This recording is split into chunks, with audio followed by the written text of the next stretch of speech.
এই 1869 সালের রাশিয়ান বিজ্ঞানী মেন্ডেলিভ। রাশিয়ান বিজ্ঞানী কে? মেন্ডেলিভ। এই আগের যে বিজ্ঞানীগুলো কাজ করে গিয়েছিল তার থেকে তিনি একটা জিনিস বেশি করেছেন, এই জন্য সফল হয়েছেন। একটা জিনিস কি বেশি করেছেন? তিনি তখন পর্যন্ত যে মৌলগুলো আবিষ্কৃত হয়েছিল সকল মৌলের ধর্ম কি করেছেন? পর্যালোচনা করেছেন। দেখো, এই একটা জিনিস বেশি করার কারণেই সে কিন্তু কি হয়েছে? সফল হতে পেরেছে। ঠিক তেমনি তুমি যখন তোমার জীবনে চলার পথে চলবে, অন্যের থেকে যদি তুমি একটুখানি বেশি কিছু করতে পারো, তবে তুমি তার থেকে একটুখানি বেশি হবে। এটাই বাস্তবতা।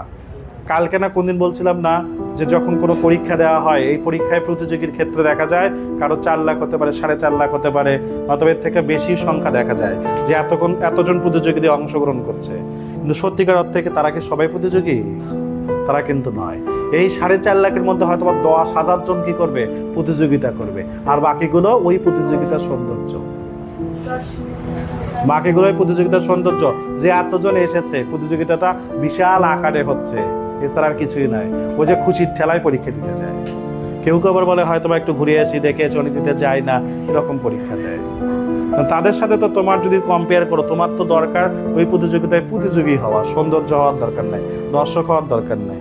তাহলে তোমাকে কিন্তু তার মতো করেই চলতে হবে। আর তুমি যদি ওই যে যারা এরকম দর্শকের মতো খুশির ঠেলায় পরীক্ষা দিতে যায় তাদের মতো হও, তাহলে তোমার পজিশনও কিন্তু তাদের মতোই হবে। এটা দেখেও কিন্তু জীবন থেকে শিক্ষা নেওয়া যায় যে আসলে অন্যের থেকে একটু যদি তুমি ভালো বেশি কিছু করো, তাহলে তুমি একটু ভালো হবে।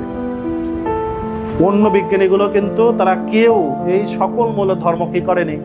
পর্যালোচনা করেনি। বিজ্ঞানী মেন্ডেলিভ কি করেছেন? সকল মৌলের ধর্ম পর্যালোচনা করেছেন। পর্যালোচনা করে তিনি কি করলেন? একটা সূত্র দিলেন। আর এই সূত্রের নাম কি সূত্র? পর্যায় সূত্র।